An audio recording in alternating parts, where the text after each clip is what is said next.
ये क्लास 9 का सिविक्स का चैप्टर सेकंड है, कॉन्स्टिट्यूशनल डिज़ाइन। इसमें है एक topic philosophy of the constitution. Constitution मतलब संविधान।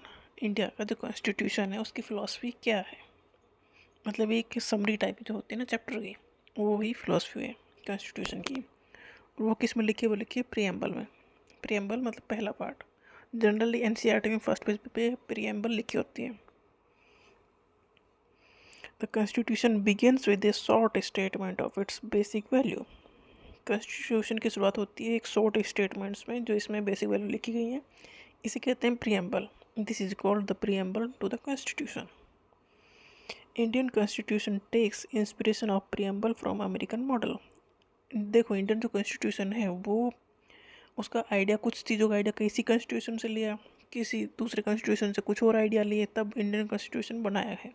क्योंकि अपने आप तो दिमाग में सब कुछ चीज़ें नहीं आएंगी ना, एक बेसिक स्ट्रक्चर ही दिमाग में आएगा। तो जी, जो जब कॉन्स्टिट्यूशन लिखा जा रहा था तो उन्होंने कई कंट्री के कॉन्स्टिट्यूशन अच्छे से पढ़े, वहाँ से डिफरेंट डिफरेंट पार्ट्स को अपने हिसाब से लिया और अपने कॉन्स्टिट्यूशन में उसे लिखा। मतलब कुछ एक वो होता है ना कि समझ बढ़ जाती है उस चीज़ की। फिर तो प्रीएम्बल क्या है? प्रीएम्बल जो बेसिक वैल्यू का शॉर्ट स्टेटमेंट है। और इसका आइडिया कहाँ से आया? ये आया अमेरिकन मॉडल से। The preamble of the constitution reads like a poem on a democracy. का जो प्रीएम्बल है वो एक ही पेज में है बस। वो इस तरह से जैसे डेमोक्रेसी की कोई पोएम है, कविता है। Preamble contains the philosophy on which the entire constitution has been built. Preamble में वो सारी चीज़ें हैं जो कॉन्स्टिट्यूशन को रिप्रेजेंट करती हैं, जिसके ऊपर कॉन्स्टिट्यूशन बना है। मतलब कोर वैल्यू प्रीएम्बल में है।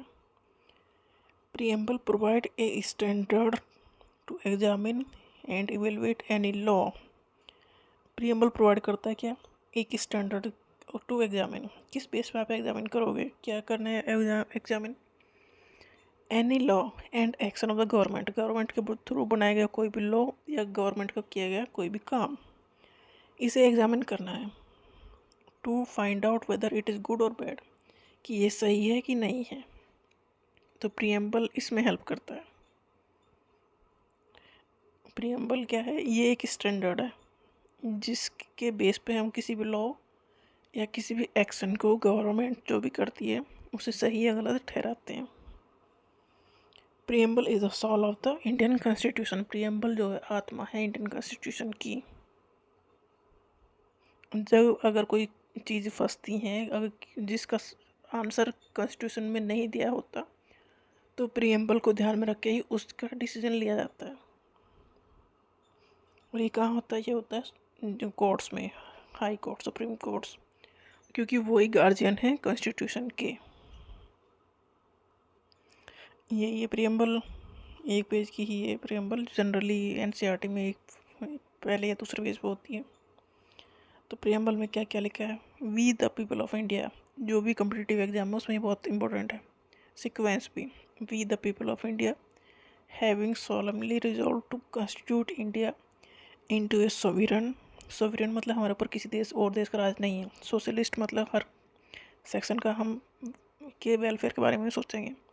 सेकुलर मतलब सब धर्म हमारे लिए एक जैसे हैं, या गवर्नमेंट का कोई भी धर्म नहीं है। डेमोक्रेटिक मतलब लोगों का राज है। रिपब्लिक मतलब जो हेड ऑफ द नेशन है वो इलेक्टेड है, उसे चुना गया है, कोई राजा नहीं है। ये वर्ड्स का जो सीक्वेंस है वो पूछा जाता है कि ये सीक्वेंस यही है या कुछ इधर उधर कर देंगे उसमें कुछ। And to secure to all its citizen, क्या सिक्योर करना सारे सिटीजन को? क्या देना? जस्टिस। जस्टिस देना है सोशल लेवल पे भी, इकोनॉमिक लेवल पे भी एंड पॉलिटिकल लेवल पे भी। और ये पूछा जाता है कि जस्टिस कितने टाइप का है जो प्रीएम्बल में दिया गया है। नेक्स्ट है लिबर्टी, आज़ादी। किस चीज़ में? थॉट में, एक्सप्रेशन में, belief, faith and worship. Next equality, equal, सब इक्वल होना चाहिए। Status and opportunity and to promote among them all. Fraternity मतलब भाईचारा। Assuring the dignity of the individual and the unity and integrity of the nation. In our Constituent Assembly, this 26th day of the November 1949 को adopt किया गया था constitution. Here by adopt कब किया गया था? 26 नवंबर 1949 को, और लागू हुआ था 26 जनवरी 1950, मतलब 2-3 महीना बाद। Give, adopt, enact and give to ourselves this constitution, यही है बस प्रियम्बल। उससे बहुत सारे क्वेश्चन उठते हैं, इसे तो वर्ड टू वर्ड रट लेना है, समझ लेना है। स्पेशल ये कम्पिटिटिव एग्जाम के पॉइंट ऑफ व्यू से बहुत इंपॉर्टेंट है। सोशलिस्ट एंड सेकुलर जो है, दो वर्ड बाद में ऐड किए गए प्रियम्बल में, कब? 1976 में। तो ये ऐड करने का एक प्रोसेस है, उसे करते हैं कॉन्स्टिट्यूशनल अमेंडमेंट एक्ट के थ्रू ऐड करते हैं, कि कॉन्स्टिट्यूशन में हमने ये अमेंडमेंट किया, मतलब ये कुछ नया ऐड किया या कुछ सुधार किया। अमेंडमेंट का मतलब बेसिकली मतलब होता है सुधार करना। तो अमेंडमेंट का नंबर था 42। किस साल में किया? 1976 में। क्या किया? 2 वर्ड्स में नए ऐड किए। कौन से? Socialist and secular. सोशलिस्ट मतलब जो वीकर सेक्शन है सोसाइटी का, उसके वेलफेयर के लिए भी सोचना है। एंड सेकुलर का मतलब ये है कि धर्म हमारे लिए है, गवर्नमेंट का कोई भी धर्म नहीं है, सब लोग अपना अपना धर्म मनाओ, पर गवर्नमेंट जो किसी भी धर्म को प्रमोट नहीं करेगी और ना ही रोकेगी। सोवरेन का मतलब people have supreme right to make decision on internal as well as external matters. No external power can dictate the government of the India, मतलब हमारा जो इंडिया है उसके ऊपर किसी दूसरे देश का राज नहीं है।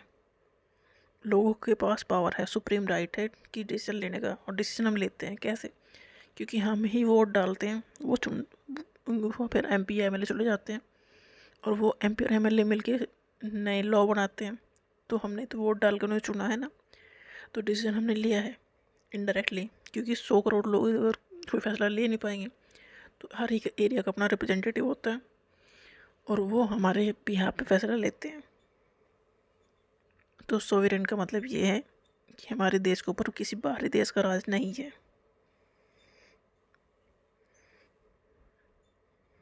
सोशलिस्ट का मतलब ये है, wealth is generated socially and should be shared equally by society,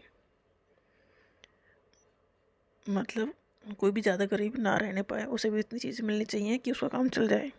government should regulate the ownership of land and industry to reduce socio economic inequalities, मतलब अमीर अगर अमीर हो रहे हैं तो गरीब एकदम गरीब ना हो, ये काम गवर्नमेंट का है।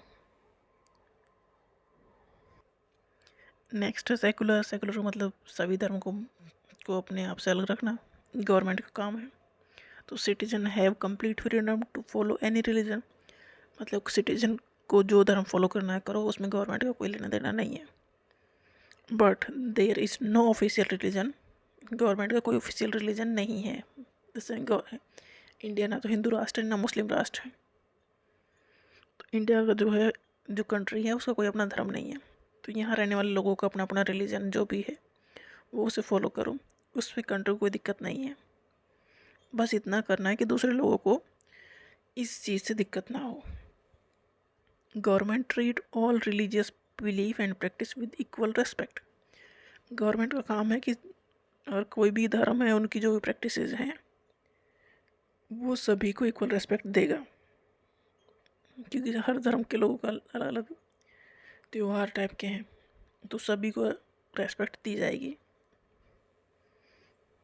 Democratic, a form of government where people enjoy equal political rights, elect their ruler and hold them accountable। Democratic का मतलब यह है कि लोगों का राज।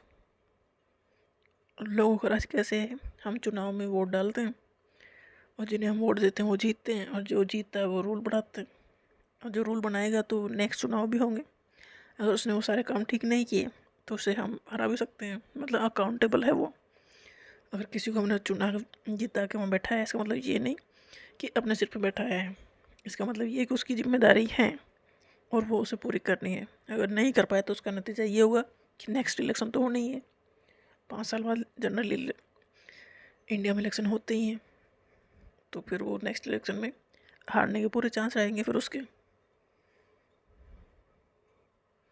रिपब्लिक का मतलब head of the state is an elected person and not a hereditary position, मतलब हमारे यहाँ किसी राजा का राज नहीं है, जो हेड ऑफ द स्टेट जो प्रेसिडेंट है उसे इनडायरेक्टली हम ही चुनते हैं, क्योंकि जिन्हें हम चुनते हैं वो प्रेसिडेंट को चुनते हैं। चुनने का मतलब यहाँ है कि हमने जिसे वोट दी वो जीत के वहाँ गया, अब वो प्रेसिडेंट के लिए वोट करेंगे तब प्रेसिडेंट चुने जाएंगे, तो वो कोई राजा नहीं है। Justice, citizen can not be discriminated on the ground of caste, मतलब कोई भेदभाव नहीं कर सकता किस बेस पे कि ये छोटी कास्ट का है बड़ी कास्ट का है, रिलीजन के बेस पे, जेंडर के बेस पे, मेल है कि फीमेल है, किसी भी बेस पे आप उसे लोगों को डिस्क्रिमिनेट नहीं कर सकते। सबके इक्वल राइट्स हैं और सबको मिलने चाहिए, ये justice. Social inequality have to be reduced, मतलब जो लोअर लेवल पे जा रहे हैं उनकी हेल्प की जाए, किसी न किसी तरीके से गवर्नमेंट हेल्प करने की कोशिश करती है। Government should work for the welfare of the all, specially of the disadvantaged group. जो ज़्यादा गरीब हैं उन्हें 2-2 रुपये किलो में गेहूँ मिलता है, तो ये गवर्नमेंट इसीलिए करती है कि वो भी ठीक ठाक कंडीशन में जी सकें। ये थी फिलॉसफी ऑफ द कॉन्स्टिट्यूशन।